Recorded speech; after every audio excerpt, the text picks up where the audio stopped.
কথাবোৰ চিধা চিধি হা কথাবিলাক আমি এটা ৰসৰাজৰ মালিক বহি আছে সেই ৰসৰাজৰ মালিকক মই আজি সুধিছো যে ইয়াত ইমান কোটি কোটি টকা ঘটিলে আপোনাৰ দোকানত এটা অসমীয়া ল'ৰা এমপ্লয়ী আছেনে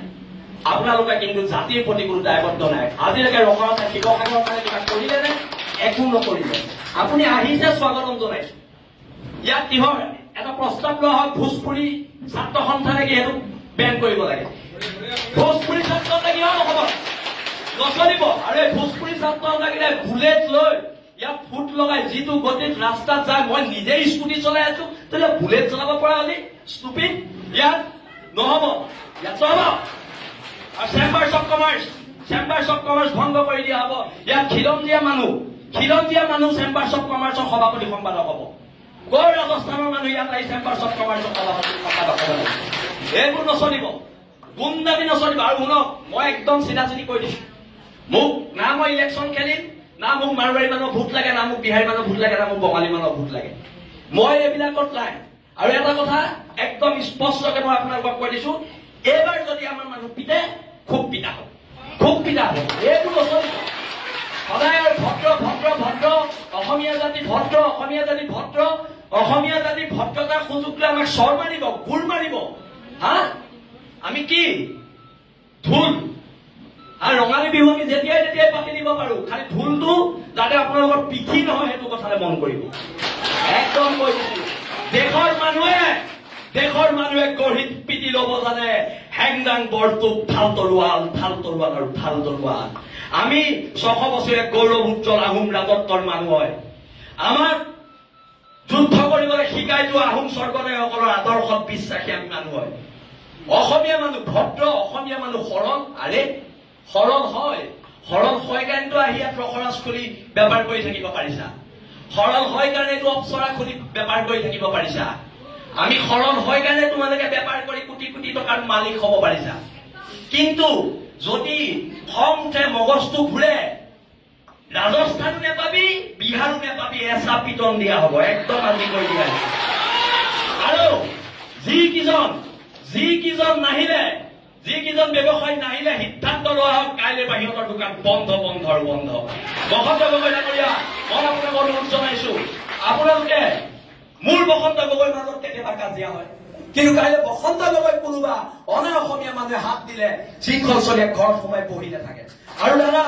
আপুনি ৰাজহুৱা কৰক কালি কোন 3জন বদন আপোনাৰ ঘৰলৈ গৈছিলে আপুনি ৰাজহুৱা কৰক 3জন বদন কোন গৈছিলে সেই বদন কি জাগাটো গাড়ী কাণত ধৰাব লাগিব আপুনি আজি ৰাজহুৱা কৰি যাব লাগিব কোন 3জন বদন আপোনাৰ ঘৰলৈ কালি ৰাতি পইচাৰ ঘোষ দিবলৈ গৈছিলে আৰু এটা কথা ভোজপুৰী সংগঠন বন্ধ আৰু ইয়াত কিহৰ মাৰোৱাৰী যুৱ মঞ্চ অসমীয়া যুৱ মঞ্চ আছে চব জইন কৰা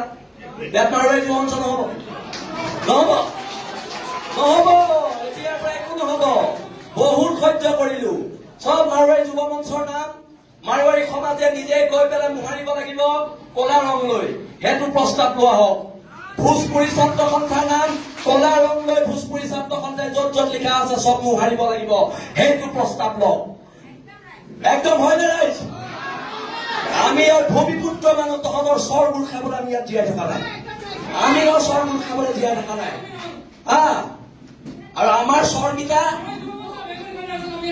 বেংগলী ফেডাৰেশ্যন বন্ধ কৰা হওক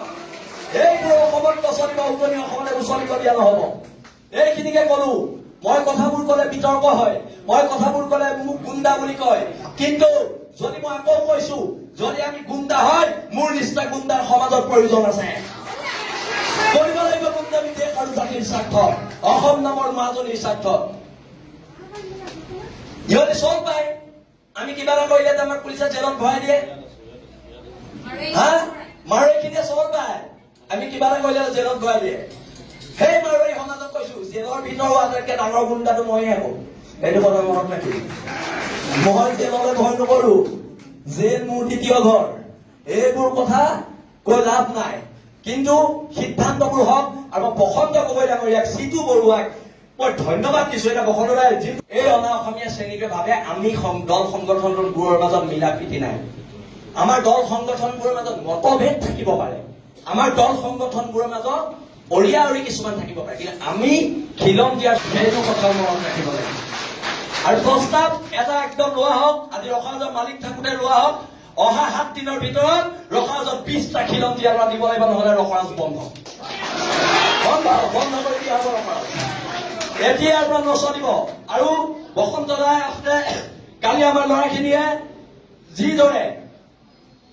দোকানে দোকানে সোমাই চিঠি দিয়াৰ পিছত মাত্ৰ মুষ্টিমেয় 7-8জন মানুহ আহিছে, মানে কি আমাক অপমান কৰা হৈছে? হা, আমাৰ খিলঞ্জীয়া মানুহখিনিক অপমান কৰা হৈছে,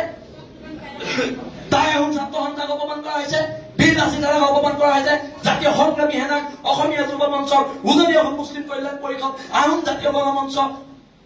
অনুসূচিত জাতি ছাত্ৰ সন্থা, চবকে অপমান কৰা হৈছে। কথা টকাৰ জোৰত যি ইচ্ছা তাকে কৰিবি, এইবাৰ পৰা নহব, সংগ্ৰাম হব। আৰু এটা কথা, যদি শিৱসাগৰ জ্বলে গোটেই অসম জ্বলিব, সেইটো লিখি ৰাখক। আমি শিৱসাগৰীয়া হওক। এইখিনিকে কলো, মোৰ চমু বক্তব্য